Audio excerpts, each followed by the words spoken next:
Good morning and welcome to the Real Outdoors and welcome to the Texas Hill Country. We are spending 2 weeks here in the Texas Hill Country for our annual deer hunting trip. I am just getting ready to take out all the trail cameras, put out all the ground blinds. But yeah, today is prep day. So I'm putting out all the trail cameras, putting out a couple ground blinds, because one of our hunters is hunting archery and he wants ground blinds a little closer to where the deer are for that reason. I'm loaded down with a whole lot of stuff in the backpack. I've got a wagon, got a lot of stuff to take out and put out. And I'm walking this year. In past years I've driven, but last year I walked for the first time and I was shocked how much more information I got, how many more scrapes and rubs I saw and trails and evidence of deer. It's just a much better way, in my opinion, to really get a hold of what's going on. I'm only here for 2 weeks a year, and so I need as much information as possible. And walking to put the trail cameras out, while it is tough work and it wears me out, it is, in my opinion, a much better way to do things because I get much better information.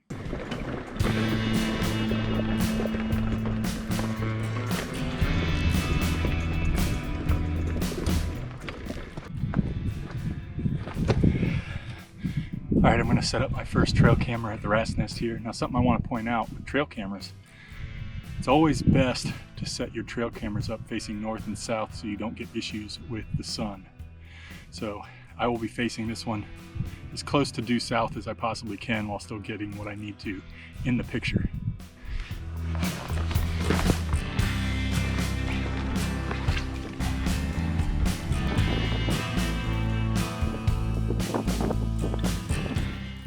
Well, I've already bumped a couple deer.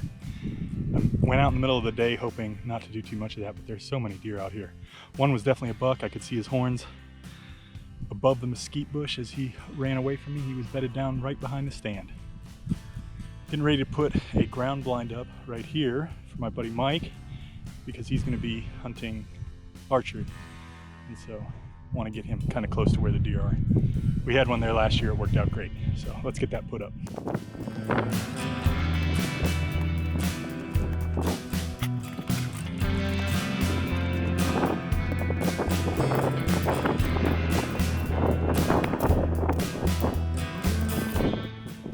This is a legacy licking branch. I actually shot my 6-point while he was making the scrape here.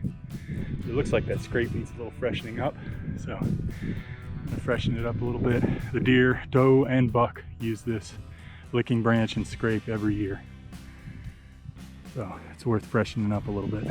Well, I got all the trail cameras set up yesterday. I didn't get a whole lot of video because I ended up hiking 8.6 miles through the lease to get the trail cam set up and the blinds set up.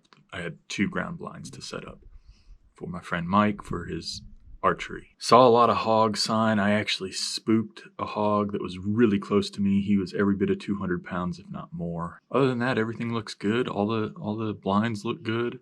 One feeder is not working, so I'm going to go out and throw some corn today because I thought I had an extra battery, but I don't, and I don't want to run into town just to get a battery. So I'm just going to go old school like I used to do in Texas and just throw a bunch of corn on the ground, and then when we hunt that stand, we'll throw more corn, and when we pick up the trail camera, we'll throw more corn. So it means we've got to pick up a little more corn than we normally do, but I want to keep that stand active and keep deer coming to it because it's a great stand.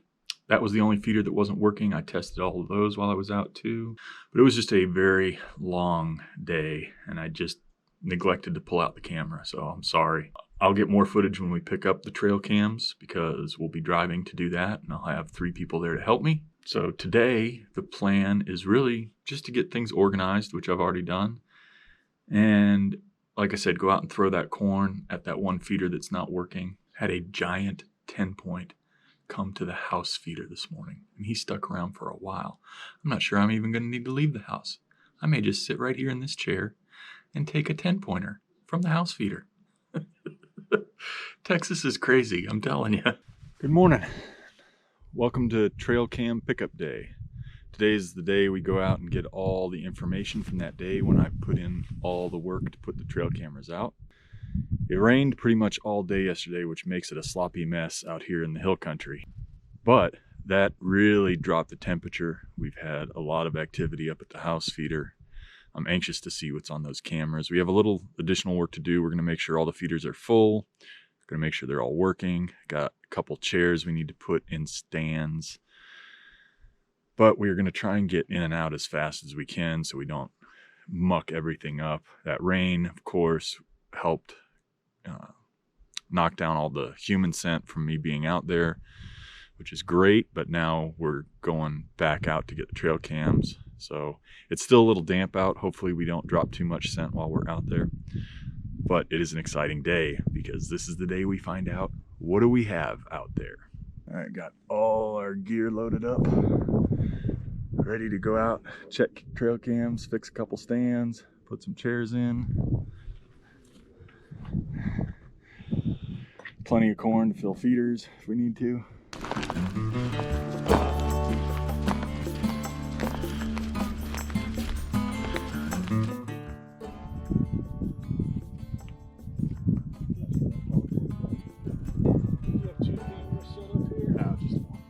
Holy crap, look at that. Yeah. Well, something got our camera.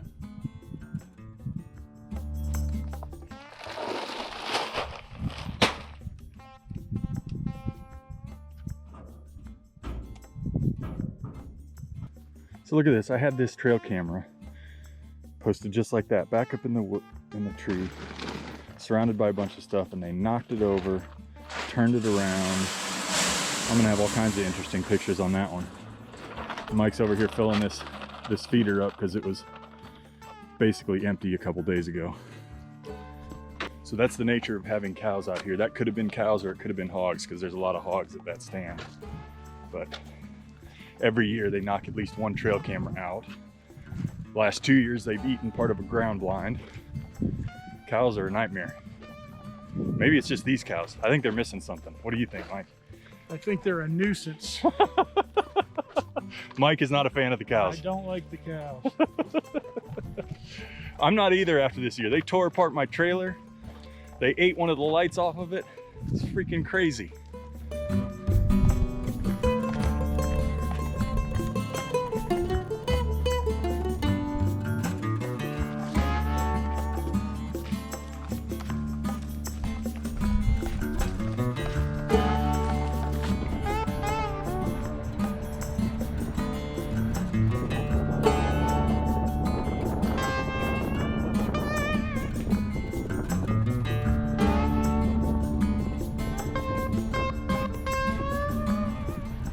All right, we just left the field. Now, I've never really been a big fan of the field. It's just a big, wide open field. So, you know, deer are not likely to go out into the middle of it because there's not a lot of cover. But man, we found an entire rub line out in the field heading towards the feeder. Really good sized rubs. I'm actually kind of excited about it this year. That's pretty cool. Last year that feeder wasn't working. It was broken for some reason. But it's working this year. There's rubs, there's trails everywhere, there's scrapes. It's got a new blind. It was new last year, still very good shape. I'm excited about the field. That might be my opening day stand. We'll have to see what the cameras show. We've set up all the ground blinds for Mike to hunt archery, checked all the trail cameras, and found a lot of quality mature bucks on the lease this year. Filled all the feeders that were empty and replaced batteries on the ones that needed it. Everything on the lease is ready for opening day. Now we just have to stay out of the woods and get ourselves ready for what we like to call Christmas morning. Be sure to subscribe and click that notifications bell to get notified when part 2 of our Texas deer hunt goes live, starting with opening day of gun season in the Texas Hill Country. I look forward to seeing you in the real outdoors.